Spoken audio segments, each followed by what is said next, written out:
Dr. Gimbel showing posterior continuous capsulorhexis for a dense fibrotic plaque of the posterior capsule.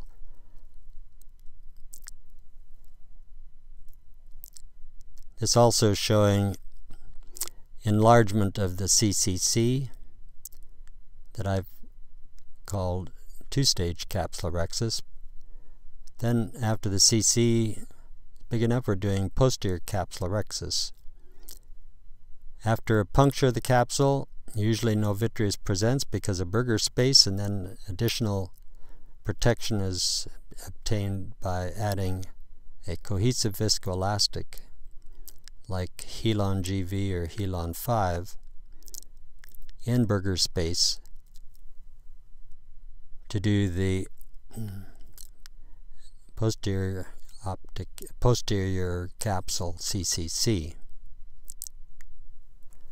In pediatric cases, I like to make this big enough to use optic capture of either a in-bag lens or, as described by Dr. DeBroff, a sulcus-placed lens with optic capture through anterior and posterior capsule.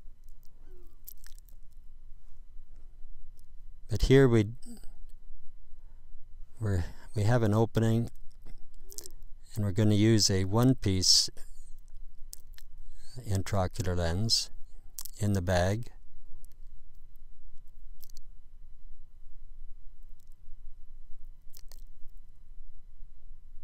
After the lens placement, if we just remove viscoelastic now with that large opening, there would be risk of vitreous loss. So I've decided to pull the optic up through the anterior CCC for reverse optic capture,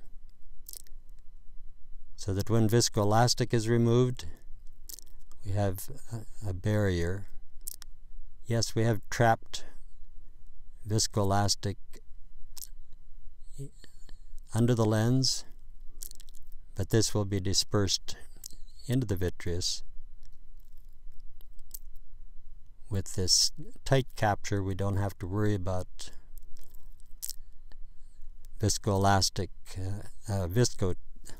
we don't have to worry about vitreous coming when we remove viscoelastic. You can see the broad haptic optic junctions there with that capture. So this would be used for people that can't get back or can't sit up for YAG.